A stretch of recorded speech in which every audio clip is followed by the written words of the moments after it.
सांध्य पाठचक्र को समस्त को स्वागत करुच्ची। आलोचना करुचु शिल्पपति रचना संग्रह एवं प्रथम भाग जोटा संपादकीय। आम तीनोटी संपादकीय पढ़ी सारूँ। प्रथम वर्षर फेब्रुआरी एप्रिल एवं अगस्ट पढ़ी सारी। आज नवेम्बर पढ़ा। नवज्योति प्रकाशन प्रथम वर्ष। बहु उत्साह सहानुभूति तथा सदिच्छा और भगवत सुभाष्य धारण करी आज नवज्योतिर चतुर्थ संख्या प्रकाशित होगा संगे संगे ये पत्रिका प्रकाशन प्रथम वर्ष शेष होगा। जेहेतु चारोटी संख्यार प्रकाश हो प्रथम वर्ष शेष है। आम मैंने ओडिशार सकल स्तर छात्र शिक्षक कवि साहित्यिक और सांबादिक तथा सरकारी बेसरकारी व्यक्ति नवज्योतिर नूतन कलबर धारण पर अर्थात श्री अरविंद आश्रम प्रेस रु तृतीय संख्या प्रकाशित होगा जेपरी साहाय्य सहानुभूति पाइछु ता वास्तविक एक उल्लेखयोग्य घटना। प्रकृत में नवज्योति प्रकाश पाई विषय भी आम प्रकार शुणीचु। हठात ताहा जे आदृत हम ताहा ओडिशा रे लोक मैंने ग्रहण करेंगे टी शंका थिला। समस्त भितर शंका आशंका थिला किंतु तीन टा इश्यू बाहर सारा पर जो प्रकार प्रतिक्रिया ओडिशा रु गला पत्रिका संपर्क में ता बहुत एनकरेजिंग बहुत उत्साहपूर्ण था। से मुझे पाठचक्र गलु आरंभ नवज्योति सब संपादकीय पढ़ु। संपादकीय खाली नुह पूरा नवज्योति ही पढ़ा होता अन्य अनेक बही सागर। एथपाई आम मैंने आमर गभीर कृतज्ञता ज्ञापन करुचु एवं आशा करुचु अल्प दिन मध्य ओडिशा नवज्योतिर विपुल प्रसार हो। यही पत्रिकार अवलंबन में बहु व्यक्ति भगवत प्रेरणा अनुप्राणित हो श्री अरविंद को नूतन जीवन और नूतन समाज विचारधारा को अनुशीलन करेंगे। नवज्योतिर पथ है सूर्यदीप्त आलोकदीप्त ज्योतिर्मय पथ। आम नवज्योति जदि यही पत्रिका को केवल न भावु ये पत्रिका को तो भाव स्वाभाविक कारण आम नवज्योति माने जाचु आमर पत्रिका आश्रम प्रकाशित पत्रिका इत्यादि। किंतु धरा जो पत्रिका नहीं जो शब्द नवज्योति से क्या कहार अर्थ से तार अर्थ कौन प्रकाश करे। एक नूतन आलोक नवज्योति नूतन आलोक आलोक तो सबुदिन थिला। नूतन आलोक आलोक सबुदिन थिला अच्छी रही थी एथर कोई सन्देह नहीं। नूतन आलोक कहिया माने जेमती अंधकार पर उषा प्रकाश हुए आलोकर प्रकाश हुए सेमती बर्तमान समग्र मानव जाति गोटे अंधकार द्वारा परिचालित होउछन्ते। गोटे अंधकार असुर परिचालित करुच्ची ता भर प्रकाश हो जो आलोक से आलोक नूतन आलोक। आम राति पर सकाल जो आलोक हो साधारण आलोक नूतन आलोक हो समग्र अंधकार को दूर करी प्रचलित मानव समाज प्रचलित जो समस्या जो प्रकार अवस्था बंचुंट समग्र पृथ्वी मानव समाज समस्ते एक गभीर अंधकार भितर जीवन यापन करुचु। समस्ते बाहर को कहूँ अंधकार कहीं कहले हेनी से अंधकार चेतना भितर एवं ताकू समूले नाश करी से जो सूर्योदय हेबे से चीर उद्भासित सूर्य किरण बोली कहूँ। चीर उद्भासित सूर्य किरण अर्थात से सूर्य किरण रे आउ अस्त नहीं। ये हूँ नूतन ज्योति नवज्योति ताकू मीन करे मध्य यही नवज्योति कथा कहूँ। नवज्योतिर पथ है सूर्यदीप्त आलोकदीप्त एवं ज्योतिर्मय पथ।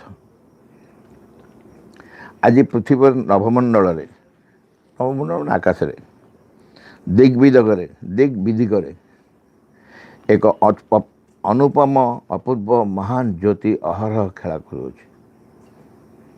यही ज्योति एक शाश्वत स्वर्णमयी पक्षीतुल्य बारंबार मानव समाज गोष्ठीगत अंतरात्मा मध्य प्रवेश करी तन्मध्य संचित शांति ऐक्य समन्वय और संगीत अभिषा को उत्साहित समृद्ध और शक्तिशाली करुच्ची। चमत्कार काली आम ए विषय कथा होलु प्रपति भाषा केमती सेमती सीधा ऊपर आसला भाषा लगुच। एक यही ज्योति एक शाश्वत स्वर्णमयी पक्षी तुल्य गोटे सुनार चढ़ईटे सुनार चढ़ई भाया पक्षी भाया बारंबार मानव समाज गोष्ठीगत अंतरात्मा मध्य प्रवेश करुच्ची। मानव समाज रे गोटे समस्त गोटे व्यक्तिगत अंतरात्मा अच्छे गोटे गोष्ठीगत अंतरात्मा अच्छे। व्यक्तिगत अंतरात्मा मध्य प्रवेश कले मोर परिवर्तन हम।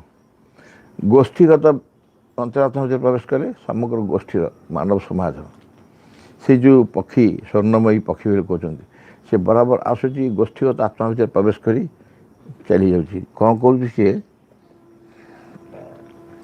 गोष्ठीगत अंतरात्मा मध्य प्रवेश करी तन्मध्य संचित यही गोष्ठीगत अंतरात्मा गोष्ठीगत माने मानव समाज समग्र समाज एक गोष्ठीगत अंतरात्मा अच्छा ता भर प्रवेश कर संचित शांति ऐक्य समन्वय और संगतिर अभिप्सा को उत्साहित समृद्ध और शक्तिशाली करुच्ची।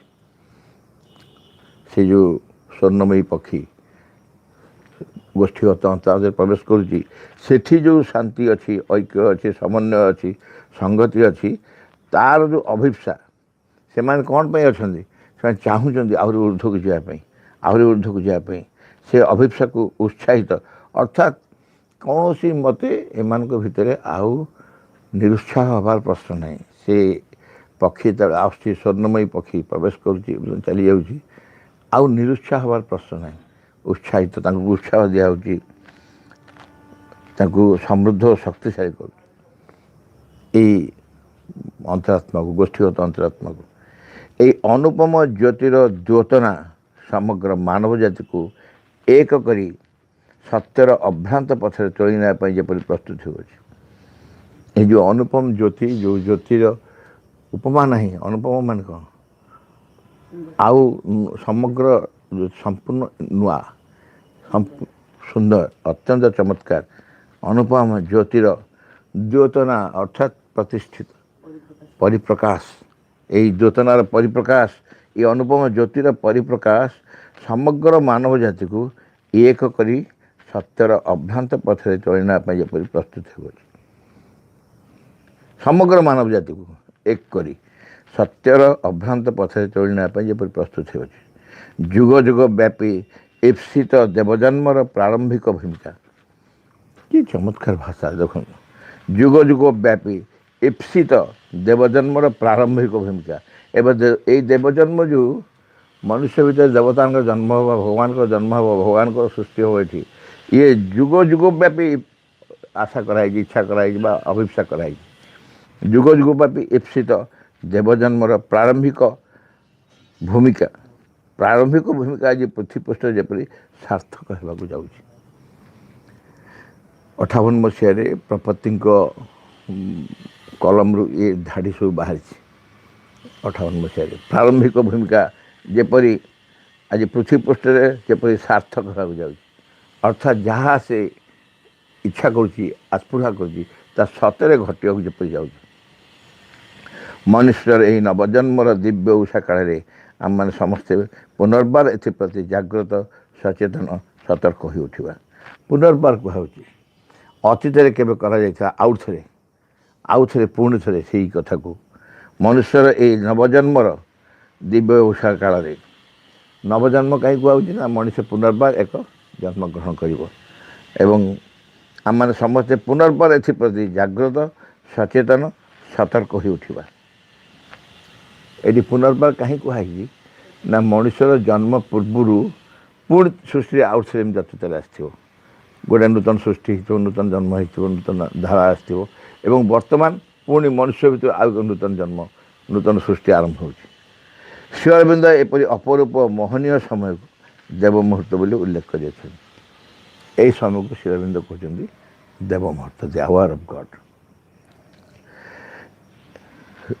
तापरे प्रपत्ति महाशय से श्री अरविंद देव मुहूर्त जो बाणी से कोट करते एपरी मुहूर्त देखा दिए जो मनुष्य मध्य आसी विचरण करती चिन्मय देव स्वयं भगवान ଏପରି ସମୟ ଆସେ ଯେତେବେଳେ ମନୁଷ୍ୟ ଜାତି ଭିତରେ ଭଗବାନ ସ୍ୱୟଂ ଆସି ବିଚରଣ କରନ୍ତି। ଭଗବାନଙ୍କ ମୁଖର ସୁରଭି ଆମମାନଙ୍କ ସତ୍ତାର ଶରୀର ଉପରେ ବିଚ୍ଛୁରିତ ହୋଇପଡ଼େ।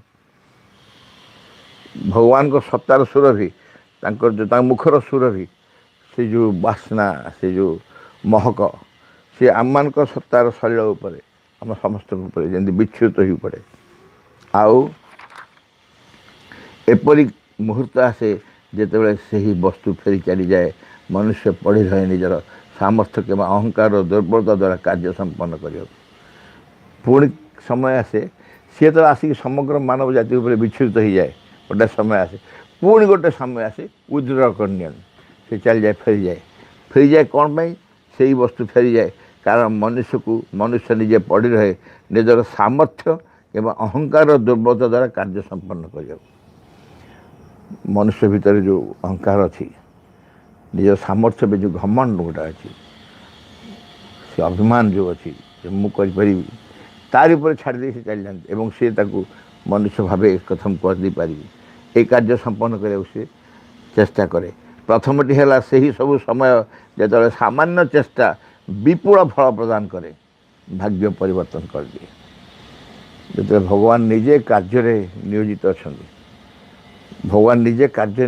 ଅଛନ୍ତି, ଆମେ ଖାଲି ସେଥିରେ ଅଂଶଗ୍ରହଣ କରିବା କଥା, ଆମେ ତାଙ୍କ କାର୍ଯ୍ୟରେ ଅଂଶଗ୍ରହଣ କରିବା କଥା ଏବଂ ସାମାନ୍ୟ ପରିଶ୍ରମ ଟିକିଏ ଅତ ନିଷ୍ଠାର ସହିତ, ଆନ୍ତରିକତା ସହିତ, ହୃଦୟ ସହିତ, ଗଭୀର ବିଶ୍ୱାସ, ଗଭୀର ନିଷ୍ଠା, ତା ସହିତ ଆମେ ସେ କାର୍ଯ୍ୟରେ ସମ୍ପୃକ୍ତ ହେବା, ତାହେଲେ ଅପୂର୍ବ ବିପୁଳ ଫଳ ପ୍ରଦାନ କରେ, ଭାଗ୍ୟ ପରିବର୍ତ୍ତନ କରିଦିଏ। ଆମ ଭାଗ୍ୟରେ ଯାହା କେବେ ବି ସମ୍ଭବ ନୁହେଁ ବୋଲି ଆମେ ଭାବିଛୁ, ଅକ୍ରେଶରେ ସମ୍ଭବ ହୋଇଯାଏ, ଅକ୍ରେଶରେ ସମ୍ଭବ। ଏ ହେଉଛି ଦେବମୂର୍ତ୍ତିର କୋଟିଂଟା। ତାପରେ କହିଲେ, ଆଜି ମନୁଷ୍ୟ ଜାତିର ଯଥାର୍ଥରେ ସେହି ଭାଗ୍ୟ ପରିବର୍ତ୍ତନର ସମୟ ଆସିଛି। ମନୁଷ୍ୟ ଚିରକାଳ ଯେଉଁ ଦୁଃଖ, କଷ୍ଟ, ଯନ୍ତ୍ରଣା ଭୋଗିବା ପାଇଁ ବାଧ୍ୟ ବୋଲି ସମସ୍ତେ ମୁନି ଋଷି ସମସ୍ତେ କହି ଆସିଛନ୍ତି, ମନୁଷ୍ୟ ନିଜେ ବି ସେହା ହିଁ ବିଶ୍ୱାସ କରି ଆସିଛି ଯେ ତାର ଦୁଃଖ ଯନ୍ତ୍ରଣାର ପରିସମାପ୍ତି ନାହିଁ, ଏଥିରୁ ସେ ଉନ୍ନତି କରିବା ସମ୍ଭବ ନୁହେଁ, ଏଥିରୁ ଉତ୍ଥିତ ହୋଇଯିବା ଏ ସମ୍ଭାବନା ନାହିଁ, ତାକୁ ପରିବର୍ତ୍ତନ କରିବା ପାଇଁ ଏ ସମୟ ଆସିଛି। ଆଜି ମନୁଷ୍ୟ ଜାତିର ଯଥାର୍ଥରେ ସେହି ଭାଗ୍ୟ ପରିବର୍ତ୍ତନ ସମୟ ଆସିଛି ଏବଂ ଏହି ଦେବମୁହୂର୍ତ୍ତରେ ଆମମାନେ ସେହି ମହାନ ସଂକଳ୍ପ ଗ୍ରହଣ କରିବା, ଯାହାଦ୍ୱାରା ପୃଥିବୀରେ ଭାଗବତ ସିଦ୍ଧି ପୂର୍ଣ୍ଣ ରୂପେ ସ୍ଥାପିତ ହେବ। ଏହି ଦେବମୁହୂର୍ତ୍ତରେ ଆମମାନେ ସେହି ମହାନ ସଂକଳ୍ପ ଗ୍ରହଣ କରିବା। ଆମେ ସତରେ ଚାହୁଁ କି ମାନବ ଜାତିର ସହଯୋଗ ସମ୍ପର୍କରେ ମା ଆଲୋଚନା କରିଛନ୍ତି। ଆଦୌ ସହଯୋଗ ନ କଲେ ମଧ୍ୟ ସେ କାର୍ଯ୍ୟ ହେବ। ମା କହିଛନ୍ତି ଫର୍ଚୁନେଟଲି ନଟ୍, ଏମିତି କ'ଣ କହିଛନ୍ତି, ମାନେ ଆମମାନଙ୍କର କୌଣସି ସହଯୋଗ ଦରକାର ନାହିଁ ବୋଲି ମା କହିଛନ୍ତି। ତମେ ନ କଲେ ବି ଏ କାର୍ଯ୍ୟ ହେବ। ଆପଣ ଆମଠାରୁ କ'ଣ ଆଶା କରନ୍ତି? କିଛି ଆଶା କରେ ନାହିଁ, ଏକଥା କହିଛନ୍ତି। କିନ୍ତୁ ତା ସାଙ୍ଗେ ବି କୁହାହେଉଛି ଆମର ସହଯୋଗ ଦରକାର। ଆମ ସହଯୋଗ କ'ଣ ପାଇଁ ଦରକାର? ଆମେ ମନୁଷ୍ୟ ହେଇ କାହିଁ ଜନ୍ମ ହେଲେ? ପଶୁ ତ ସଂସାରରେ ଥିଲେ, ମନୁଷ୍ୟ ହେଇ ଯେଉଁ ଜନ୍ମ ହେଲେ, ପଶୁଠାରୁ ମନୁଷ୍ୟ ହେଇ ଆସିବା ପାଇଁ ତ ପଶୁମାନେ ପାର୍ଥକ୍ୟ କରୁନଥିଲେ। ମାଙ୍କଡ଼ମାନଙ୍କର ପାର୍ଥକ୍ୟ ଥିଲା କି? ମାଙ୍କଡ଼ମାନ କିଛି ଗୋଟେ ସଂକଳ୍ପ, ଚାଲ ଅସ୍ପୃହା ପ୍ରତ୍ୟାଖ୍ୟାନ ସମର୍ପଣ ନାମ ଜପ ଏସବୁ ଥିଲା କି? ତାଙ୍କର ନଥିଲା। କାହିଁକି ନଥିଲା? ନା ତାଙ୍କର ସେ ସାମର୍ଥ୍ୟ ନଥିଲା। ମନୁଷ୍ୟକୁ ଯେଉଁ ନୂଆ ସାମର୍ଥ୍ୟ ଦିଆଗଲା, ତାଫଳରେ ସେ ଜାଣିପାରିଲା ଯେ ବର୍ତ୍ତମାନ ବିଚାର କରି ଜାଣିପାରୁଛି ମନୁଷ୍ୟ ଅନ୍ତିମ ପର୍ଯ୍ୟାୟ ନୁହଁ, ତାପରେ ଆଉ ଏକ ପର୍ଯ୍ୟାୟ ମଧ୍ୟ ଆସିବା ଅବସ୍ଥାରେ ଅଛି ଅଲରେଡ଼ି। ତେଣୁ ଆମେ ଯଦି ଚାହୁଁଛୁ ଆମେ ସେହି ପ୍ରକାର ଅବସ୍ଥାକୁ ଯିବା ପାଇଁ, ମାଙ୍କଡ଼ ଭଳି ଆମେ ଅସହାୟ ନୁହଁ, ପଶୁ ଭଳି ଅସହାୟ ନୁହଁ। ମନୁଷ୍ୟର ସାମର୍ଥ୍ୟ ଅଛି, ଚିନ୍ତା କରିବାର, କଳ୍ପନା କରିବାର, ଭାବିବାର ଭୂମିକା ଅଛି, ସେ କଥା ସେ ଜାଣିପାରୁଛି। ତେଣୁ ସେ ସହଯୋଗ କରିବନି କିପରି? ଏଇଟା ଗୋଟେ ଅତ୍ୟନ୍ତ ଅବାନ୍ତର ପ୍ରଶ୍ନ, ଯେଥିରେ ଆମର ସହଯୋଗର କ'ଣ ଆବଶ୍ୟକତା ଅଛି? ଆରେ ତୁମ ସହଯୋଗ ତୁମ ନିଜ ମଙ୍ଗଳ ପାଇଁ ତୁମେ ସହଯୋଗ କରିବନି, ତୁମ ନିଜର ଭବିଷ୍ୟତ ପାଇଁ। ଏକ ନୂତନ ମାନବ ଜାତି ପୃଥିବୀ ପୃଷ୍ଠରେ ସମ୍ଭବ ହେବା ପାଇଁ ଚେଷ୍ଟା ଚାଲିଛି। ମା ଶିବେନ୍ଦ୍ର ସେଇ କଥା କରିଚାଲିଛନ୍ତି ଏବଂ ସେଇ କାର୍ଯ୍ୟ କରିଚାଲିଛନ୍ତି। ଆମେମାନେ ସେଇ କାର୍ଯ୍ୟରେ ଅଂଶଗ୍ରହଣ କରୁଛୁ। ତେଣୁ ଆମେ ସେ କଥା ଆମେ କେମିତି କହିବୁ ଯେ ଆମର କିଛି ଦାୟିତ୍ୱ ନାହିଁ, ଭୂମିକା ନାହିଁ? ଏଇଟା ବଡ଼ ନିର୍ବୋଧ ପ୍ରଶ୍ନ। ଆମକୁ ନିଶ୍ଚିତ ଭାବରେ ସହଯୋଗ କରିବାକୁ ପଡ଼ିବ। କାର୍ଯ୍ୟ ଆମରି ପାଇଁ ହେଉଛି, ମଣିଷ ଜାତି ପାଇଁ ହେଉଛି, ପ୍ରତ୍ୟେକ ବ୍ୟକ୍ତି ପାଇଁ ହେଉଛି। ତେଣୁ ମଣିଷର ସେଥିରେ ସହଯୋଗ ଦରକାର। ଆମମାନେ ସେ ମହାନ ସଂକଳ୍ପ ଗ୍ରହଣ କରିବା। ସଂକଳ୍ପ କାହିଁ କୁହା ହୁଏ ନା ଅନ୍ୟାନ୍ୟ ସବୁ ସିଦ୍ଧାନ୍ତରେ ଟିକିଏ ଭିତରେ ବ୍ୟାକୁଳତା କମ୍ ଥାଏ, ନିଷ୍ଠା କମ୍ ଥାଏ, ପ୍ରଚେଷ୍ଟା କମ୍ ଥାଏ, ଉଦ୍ୟମ କମ୍ ଥାଏ। କିନ୍ତୁ ସଂକଳ୍ପ କଲେ ସେଇଟା ବଢ଼ିଯାଏ। ଯେମିତି କୌଣସି ପୂଜାପାଠ ପୂର୍ବରୁ କୁହାଯାଏ ସଂକଳ୍ପ କର। ସଂକଳ୍ପ କରିବା ମାନେ ତୁମେ ବର୍ତ୍ତମାନ ନିବିଷ୍ଟ ହେଲ ପୂଜା ଭିତରେ। ଯେଉଁ ପୂଜା ପାଠ କରିବା ପାଇଁ ତୁମେ ବସିଲ, ତୁମକୁ ବ୍ରାହ୍ମଣ ପୁରୋହିତ ଆଗେ ସଂକଳ୍ପ କରେଇ ନେବେ। ସଂକଳ୍ପ ହାତରେ ପାଣି ଦେଇ କୁଶ ପିନ୍ଧେଇ ଯେଉଁ ସଂକଳ୍ପ କରିଦିଅନ୍ତି, ତା'ମାନେ ତୁମେ ବର୍ତ୍ତମାନ ସମ୍ପୂର୍ଣ୍ଣ ନିବିଷ୍ଟ ହେଇଯାଇଛ। ଏଇ କାର୍ଯ୍ୟରେ ହିଁ ତୁମେ ପ୍ରସ୍ତୁତ ହେଲ ବା ସମ୍ପୃକ୍ତ ହେଲ। ସେମିତି ସଂକଳ୍ପ କରିବାକୁ କୁହାଯାଇଛି। ବହୁତ ଜାଗାରେ ମା' କହିଛନ୍ତି ତୁମେ ସଂକଳ୍ପ କର। ଇଭେନ୍ ଗୋଟେ ଜାଗାରେ କହିଛନ୍ତି ତୁ ସଂକଳ୍ପ କର, ମୁଁ ତୋ ପାଇଁ ସବୁ କରିଦେବି। ଖାଲି ସଂକଳ୍ପ କର। କିନ୍ତୁ ଯେହେତୁ ଆମେ ସଂକଳ୍ପ କଲେ ମା' ଆମ ପାଇଁ ସବୁ କରିଦେବେ ବୋଲି କହୁଛନ୍ତି, ତୁମେ ସଂକଳ୍ପ କେତେ ଗୁରୁତ୍ୱପୂର୍ଣ୍ଣ କଥା। ପିଲା ଖେଳ କଥା ନୁହଁ, ସାଧାରଣ କଥା ନୁହଁ, ଅତି ଗୁରୁତ୍ୱପୂର୍ଣ୍ଣ ଉଚ୍ଚ ସ୍ତରର କଥା ସଂକଳ୍ପ। ଆଜି ଶ୍ରୀ ଅରବିନ୍ଦଙ୍କର ଏହି ପବିତ୍ର ସିଦ୍ଧି ଦିବସରେ ଏହା ହିଁ ଆମମାନେ କାମନା କରୁଛୁ ଯେ ତାଙ୍କ ଦିବ୍ୟ ଜୀବନ ସତ୍ୟ ବ୍ୟକ୍ତି ଓ ସମାଜ ମଧ୍ୟରେ ସ୍ୱତଃସ୍ଫୂର୍ତ୍ତ ଅଭ୍ରାନ୍ତ ଓ ଦୃଢ଼ ବସ୍ତୁ ରୂପେ ସ୍ଥାପିତ ହେଉ। ଦିବ୍ୟ ଜୀବନ ଯେଉଁ ସତ୍ୟ, ଦିବ୍ୟ ଜୀବନ ସତ୍ୟକୁ ତିନିଟା ହାଇଫେନ୍ ମଝିରେ ଦୁଇଟା ହାଇଫେନ୍ ଦେଇ ଯୋଡ଼ା ହେଇଛି। ତା'ମାନେ ଯେଉଁ ଗୋଟିଏ ଶବ୍ଦରୁ କୁହାହେଉଛି ଏହା ଏକ ସତ୍ୟ। କେଉଁଟା ନା ଦିବ୍ୟ ଜୀବନ। କେଉଁ ଜୀବନ ନା ଦିବ୍ୟ ଜୀବନ, ସାଧାରଣ ଜୀବନ ନୁହଁ। ମନୁଷ୍ୟ ଏକ ଦିବ୍ୟ ଜୀବନ ପ୍ରାପ୍ତ ହେବ, ଏହା ଏକ ସତ୍ୟ। ତେଣୁ ତିନୋଟି ଯାକ ଶବ୍ଦକୁ ଏକାଠି ମିଶି ଗୋଟିଏ ଶବ୍ଦ କରାଯାଇଛି। ସିଦ୍ଧି ଦିବସ ନଭେମ୍ବର 24 ସିଦ୍ଧି ଦିବସରେ ଏହା ହିଁ ଆମମାନେ କାମନା କରୁଛୁ ଯେ ତାଙ୍କ ଦିବ୍ୟ ଜୀବନ ସତ୍ୟ ବ୍ୟକ୍ତି ଓ ସମାଜ ମଧ୍ୟରେ ସ୍ୱତଃସ୍ଫୂର୍ତ୍ତ ଅଭ୍ରାନ୍ତ ଓ ଦୃଢ଼ ବସ୍ତୁ ରୂପେ ସ୍ଥାପିତ ହେଉ। ସ୍ୱତଃସ୍ଫୂର୍ତ୍ତ ଭାବରେ ଆସିବ।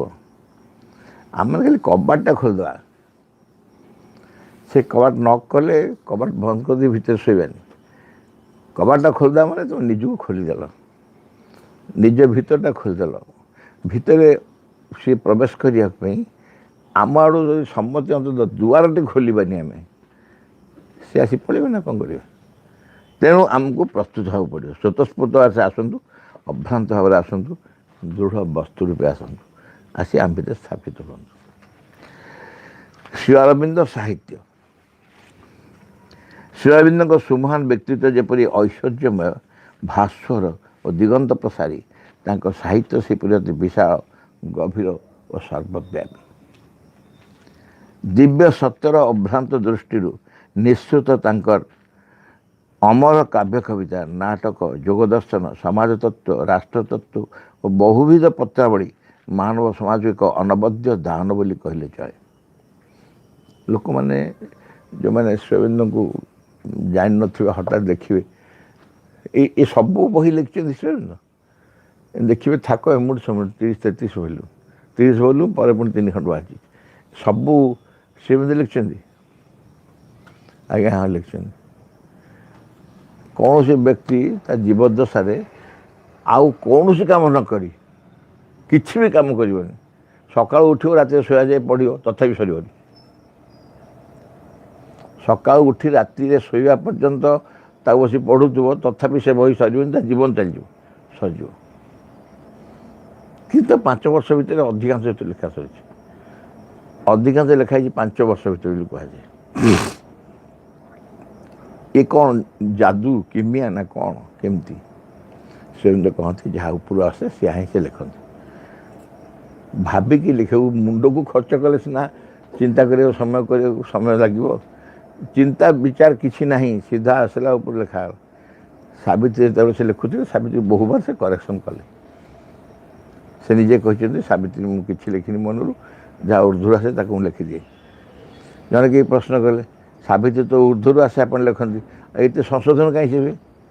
ସେ କହିଲେ ସଂଶୋଧନ ମଧ୍ୟ ଉର୍ଦ୍ଦୁରୁ ଆସେ, ସେ ବି ଉର୍ଦ୍ଦୁରୁ ଆସେ ସଂଶୋଧନ କରିବା ପାଇଁ। ଅର୍ଥାତ୍ ଯିଏ ଡାକି ଦେଇଛନ୍ତି ଲେଖିଦେଇଛନ୍ତି, ସେ ପରେ ପୁଣି ଡାକି କରିଦେଇ ଏଇ ଧରେ ସେଇଟା କରେକ୍ସନ୍ କର, ଏଇଟା ଭୁଲ ଲେଖା ହେଇଗଲା, ଆଉ ଥରେ ଭଗବାନ ଡାକିଥିବେ କହିଥିବେ ଏ କରେକ୍ସନ୍ କରିଦିଏ। ଏଇ ତେଣୁ ସବୁ ସ୍ୱାଭାବିକ ଭାବରେ ଉର୍ଦ୍ଦୁରୁ ଆନିତ ସତ୍ୟ। ଦିବ୍ୟ ସତ୍ୟର ଅଭ୍ରାନ୍ତ ଦୃଷ୍ଟିରୁ ନିଃସୃତ ତାଙ୍କର ଅମର କାବ୍ୟ କବିତା ନାଟକ ଯୋଗଦର୍ଶନ ସମାଜ ତତ୍ତ୍ୱ ରାଷ୍ଟ୍ରତତ୍ତ୍ୱ ବହୁବିଧ ପତ୍ରାବଳୀ ମାନବ ସମାଜକୁ ଏକ ଅନବଦ୍ୟ ଦାନ ବୋଲି କହିଲେ ଚଳେ। ଏ ସମସ୍ତ ପୁସ୍ତକ ପ୍ରାୟ ହିଁ ଇଂରାଜୀରେ ଲେଖା। ଆଜି ବିଭିନ୍ନ ଭାରତୀୟ ଭାଷାରେ ତାହା ଅନୁଦିତ ହୋଇ ଜନସାଧାରଣଙ୍କ ସମ୍ମୁଖରେ ଉପସ୍ଥାପିତ କରାଯାଉଅଛି। ମହାପୁରୁଷଙ୍କ ବାଣୀ ମନ୍ତ୍ରର ଉଦ୍ଗାର ତୁଲ୍ୟ, ମହାପୁରୁଷଙ୍କ ବାଣୀ। ପୁଣି ଶ୍ରୀ ଅରବିନ୍ଦଙ୍କ ଅଧ୍ୟାତ୍ମ ଭାବ ଅନନ୍ୟ ସାଧାରଣ, ଅସାଧାରଣ ଯାହା କୁହାଯାଏ, ତାକୁ ଅନ୍ୟ ଭାଷାରେ ଅନନ୍ୟ ସାଧାରଣ ବୋଲି କୁହାଯାଇଛି। ଏହି ବାଣୀକୁ ଭାଷାନ୍ତରିତ କରିବା ଅତି କଠିନ ବ୍ୟାପାର। ଶ୍ରୀ ଅରବିନ୍ଦଙ୍କ ସାହିତ୍ୟ ଯେକୌଣସି ଭାଷାରେ ଭାଷାନ୍ତରିତ ହୋଇଛି ତାହାର ନୂତନ ରୂପ ଗ୍ରହଣ କରିଛି। ଏକ୍ଜାକ୍ଟ ସେୟା ହେଇପାରିବ ନାହିଁ। ଶ୍ରୀ ଅରବିନ୍ଦ ଯେତେବେଳେ ଯାହା ଲେଖିଛନ୍ତି ତାଙ୍କ ନିଜ ଲାଙ୍ଗୁଏଜରେ, ତାକୁ ଜଣେ ଆଉ ଗୋଟେ ଭାଷାରେ ଭାଷାନ୍ତରିତ କରିବ, ଟ୍ରାନ୍ସଲେଟ୍ କରିବ, ସେ ନିଶ୍ଚୟ ଆଉ ଗୋଟେ ନୂତନ ରୂପ ହେବ। ଓଡ଼ିଆ ଭାଷାରେ ଆମମାନେ ଶ୍ରୀ ଅରବିନ୍ଦଙ୍କ ଯେଉଁ ରଚନାବଳୀ ଅନୁବାଦ କରିଛୁ ସେ ସମ୍ବନ୍ଧରେ ବହୁବିଧ ଉକ୍ତି ଶୁଣିବାକୁ ପାଇଛୁ। ଅବଶ୍ୟ ଏହା ଗୋଟେ ଶୁଭ ସୂଚନା ଏବଂ ଏହି ଉକ୍ତି ଆମମାନେ ସ୍ୱାଦରେ ଗ୍ରହଣ କରିଛୁ। ସାଧାରଣତଃ ଏକଥା ଶୁଣିବାକୁ ମିଳୁଛି ଯେ ମୂଳ ଲେଖାରୁ ଅନୁବାଦ ଦୁର୍ବୋଧ୍ୟ ହୋଇଛି। ଶ୍ରୀ ଅରବିନ୍ଦଙ୍କର ମୂଳ ଲେଖା ପଢ଼ିକି ଯିଏ ଟ୍ରାନ୍ସଲେଟ୍ କରୁଛି ତା ପାଇଁ ବଡ଼ କଷ୍ଟକର। କେବଳ ଯେ ଓଡ଼ିଆ ଅନୁବାଦ ପ୍ରତି ଏ ଉକ୍ତି ପ୍ରଯୁଜ୍ୟ ତାହା ନୁହେଁ, ବରଂ ସବୁ ପ୍ରକାର ଅନୁବାଦ ପ୍ରତି, ହିନ୍ଦୀ, ବଙ୍ଗଳା, ତାମିଲ, କନ୍ନଡ଼ ଅନୁବାଦ ପ୍ରତି ମଧ୍ୟ ସେଇ ଏକ କଥା। ଅର୍ଥାତ୍ ସିଧା ଯଦି ଶ୍ରୀ ଅରବିନ୍ଦଙ୍କ ଇଂଲିଶ ପଢ଼ିକି ତାକୁ ନିଜ ଭାଷାରେ ଟ୍ରାନ୍ସଲେଟ୍ କରିବ, ସେ ବଡ଼ ଦୁର୍ବୋଧ୍ୟ ହେବ। ଏ ସମ୍ବନ୍ଧରେ ମୁଁ ବିଜ୍ଞ ପାଠକମାନଙ୍କ ପ୍ରତି କେତେକ ବିଷୟ ସୂଚାଇ ଦେବାକୁ ଚାହେଁ। ଟ୍ରାନ୍ସଲେସନ୍ ସେତେବେଳେ ଚାଲିଛି, ଆରମ୍ଭ ହୋଇଛି 58 ମସିହା। କାରଣ 72 4 ବର୍ଷ ପରେ ଶ୍ରୀ ଅରବିନ୍ଦଙ୍କର ଶତବାର୍ଷିକୀ, ଜନ୍ମ ଶତବାର୍ଷିକୀ ପାଳନ ହେବ। ସେତେବେଳେ ଶ୍ରୀ ଅରବିନ୍ଦଙ୍କର ସବୁ ପୁସ୍ତକ ଟ୍ରାନ୍ସଲେଟ୍ ହେବ ଓଡ଼ିଆରେ।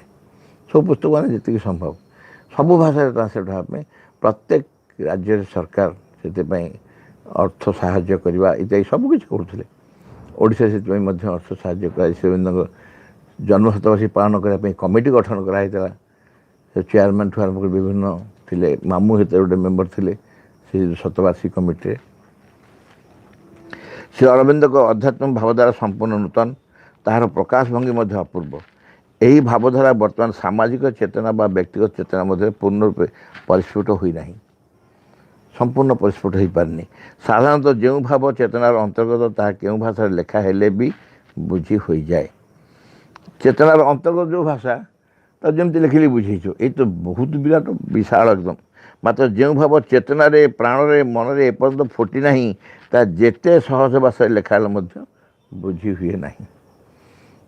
ଆମେ ଖାଲି କ'ଣ ହାତୀ ଦେଖା ଭଳିଆ କହୁଛୁ ନା କ'ଣ? ଆମେ ଯେମିତି ବୁଝୁଛୁ ସେମିତି ବୁଝାଉଛୁ। ଆଉ ଶ୍ରୀ ଅରବିନ୍ଦଙ୍କ ମୂଳ ଲେଖା ଇଂରାଜୀରେ, ସୁତରାଂ ଆଶା କରିବା ସ୍ୱାଭାବିକ ଯେ କୃତବିଦ୍ୟ ଇଂରାଜୀ ବା ଅଭିଜ୍ଞ ଦାର୍ଶନିକ ପଣ୍ଡିତମାନେ ଏହା ଭଲ ଭାବେ ବୁଝିପାରୁଥିବେ।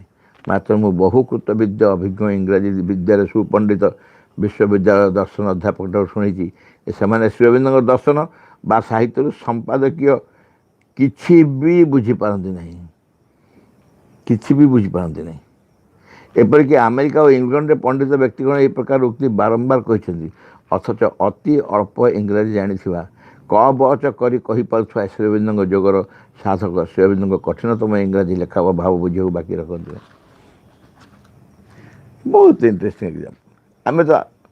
ଆମେ ସବୁ ଆଖିରେ ଦେଖିଛୁ। ଆଖିରେ କ'ଣ ଦେଖିଛୁ, କେମିତି ଏ କଥା ପ୍ରମାଣ। ରବିବାର ଦିନ ପାଠଚକ୍ର ହୁଏ ନବଜ୍ୟୋତି କାର୍ଯ୍ୟାଳୟରେ। ବାବାଜୀ ମହାରାଜ ଷଷ୍ଠ ଶ୍ରେଣୀ ପାସ୍, ସେ ବସିକି ଏମିତି ଆଖି ବୁଝି ମୁଣ୍ଡୁ ଖୋଲି ବସିଥିବେ, ଏମିତି କରୁଥିବେ ବସିକି। ପ୍ରପତି ମାସେ ପଢ଼େଇ ବୁଝାଉଥିବେ ଲାଇଫ୍ ଡିଭାଇନ୍। ପ୍ରପତି ମାସଙ୍କ ଚଏସ୍ ସବଜେକ୍ଟ ଥିଲା ଲାଇଫ୍ ଡିଭାଇନ୍, ସେ କ୍ଲାସ୍ ନେଉଥିଲେ ଲାଇଫ୍ ଡିଭାଇନ୍। ହଠାତ୍ ଗୋଟେ ଅଟକିଯିବ ଗୋଟେ, ମହାରାଜ ଏଠି କ'ଣ ପ୍ରଭୁ କହିଛନ୍ତି, କ'ଣ କହିଲେ, ଆଉ ଥରେ ପଢ଼ନ୍ତୁ। କହିବେ ଆଉ ଥରେ ପଢ଼ନ୍ତୁ। ପ୍ରପତି ମାସେ ପୁରା ପଢ଼ିବେ, ଶୁଣିବେ, ତାକୁ କହିଦେବେ ଓଡ଼ିଆରେ କେଉଁ ଜ୍ଞାନରୁ କହନ୍ତି, କେଉଁ ଜ୍ଞାନରୁ ସେ କହନ୍ତି। କ ବ ଚ, ଅତି ଅଳ୍ପ ଇଂରାଜୀ ଜାଣିଥିବା, କ ବ ଚ କରି କହିପାରୁଥିବା ଶ୍ରୀ ଅରବିନ୍ଦଙ୍କ ଯୋଗର ସାଧକ ଶ୍ରୀ ଅରବିନ୍ଦଙ୍କ କଠିନତମ ଇଂରାଜୀ ଲେଖା ବା ଭାବ ବୁଝିବାକୁ ବାକି ରଖନ୍ତି ନାହିଁ। କାରଣ ଏଠି ମୁଣ୍ଡ କାମ କରେନି, ଏଠି ହୃଦୟ କାମ କରେ। ହୃଦୟରେ ସେ ଗ୍ରହଣ କରନ୍ତି, ହୃଦୟରେ ବୁଝନ୍ତି। ହୃଦୟରେ ବୁଝିବା ପାଇଁ କୌଣସି ଯୋଗ୍ୟତା ଦରକାର ନାହିଁ, କୌଣସି ଗ୍ରାଜୁଏସନ୍ ଦରକାର ନାହିଁ, ସାର୍ଟିଫିକେଟ୍ ଦରକାର ନାହିଁ। ଯେହେତୁ ହୃଦୟର ସହିତ ସେ ଚେଷ୍ଟା କରିଛନ୍ତି, ହୃଦୟରେ ବୁଝିଛନ୍ତି। ସେଥିପାଇଁ ଅନ୍ୟାନ୍ୟ ଜ୍ଞାନ, ଯେଉଁମାନେ ଜ୍ଞାନ ମାଧ୍ୟମରେ ବୁଝିବାକୁ ଚେଷ୍ଟା କରନ୍ତି ତାଙ୍କୁ ସ୍ୱାଭାବିକ ଭାବରେ କଷ୍ଟ ହେବ, ଏତେ ସନ୍ଦେହ ନାହିଁ। ସୁତରାଂ ପ୍ରଧାନ କଥା ହେଲା ଯେ ଆଧ୍ୟାତ୍ମ ସାଧନା କରିବାକୁ ଚାହେଁ, ଯାହାର ଯଥାର୍ଥରେ ପୂର୍ଣ୍ଣ ଯୋଗ ପ୍ରତି ଶ୍ରଦ୍ଧା ଅଛି, ସେ ଶ୍ରୀ ଅରବିନ୍ଦଙ୍କ ସାହିତ୍ୟ ବୁଝିବାକୁ ଚେଷ୍ଟା କଲେ ନିଶ୍ଚୟ ବୁଝିପାରିବେ। ସେ ଆପେ ନିଜକୁ ଫେଟାନ୍ତି। ମା କହିନାହାନ୍ତି ସାବିତ୍ରୀ ନିଜକୁ ନିଜେ ଖୋଲି ଖୋଲି ଯାଆନ୍ତି। ତୁମେ ବୁଝିବାକୁ ଚେଷ୍ଟା କରନ୍ତି, ଖାଲି ପଢ଼ ହୃଦୟ ସହିତ, ଅଳ୍ପ ପଢ଼, ତାପରେ କନସେଣ୍ଟ କର, ସେ ନିଜକୁ ଫିଟେଇ ଦେବେ, ନିଜକୁ ନିଜେ ଖୋଲିବେ ତୁମ ପାଖରେ। ତୁମର ଇଂରାଜୀ ଭାଷା ମାଧ୍ୟମରେ ତାକୁ ଚେଷ୍ଟା କରିବା ସମ୍ଭବ ନୁହଁ। ଦ୍ୱିତୀୟତଃ କୌଣସି ଅଧ୍ୟାତ୍ମ ଅନୁଭୂତି ସଂସ୍ପର୍ଶ ବା ସଂଯୋଗ ନଥାଇ ଗୋଟିଏ ଅତି ଗଭୀର ବିଶାଳ ଆଧ୍ୟାତ୍ମ ଭାବଧାରା ହଠାତ୍ କିପରି ବୁଝି ହେବ? ହଠାତ୍ କେମିତି ବୁଝି ହେବ? ଆମେ ଯାହା ସାଙ୍ଗେ ସମ୍ପର୍କ ନାହିଁ, ସେ ବିଷୟଟି ସାଙ୍ଗରେ ଧାରଣା ନାହିଁ, ତାକୁ ତୁମେ ହଠାତ୍ ବୁଝିବାକୁ ଚେଷ୍ଟା କରିବ, ସମ୍ଭବ ନୁହଁ। କୌଣସି ଆଧ୍ୟାତ୍ମ ଅନୁଭୂତି ସଂସ୍ପର୍ଶ ବା ସଂଯୋଗ ନଥାଇ, ନିଜ ଆଧ୍ୟାତ୍ମ ଅନୁଭୂତି ନାହିଁ, ସେ କି ସଂସ୍ପର୍ଶତା ନାହିଁ କି ସଂଯୋଗ ନାହିଁ, ଗୋଟେ ଅତି ଗଭୀର ବିଶାଳ ଆଧ୍ୟାତ୍ମ ଭାବଧାରା ହଠାତ୍ କିପରି ବୁଝି ହେବ? ଶ୍ରୀ ଅରବିନ୍ଦଙ୍କ ସାହିତ୍ୟିକ ଜୀବନ୍ତ ଓ ସ୍ପନ୍ଦନଶୀଳ ଆଧ୍ୟାତ୍ମ ବସ୍ତୁ, ଜୀବନ୍ତ ଓ ସ୍ପନ୍ଦନଶୀଳ ଆଧ୍ୟାତ୍ମ ବସ୍ତୁ।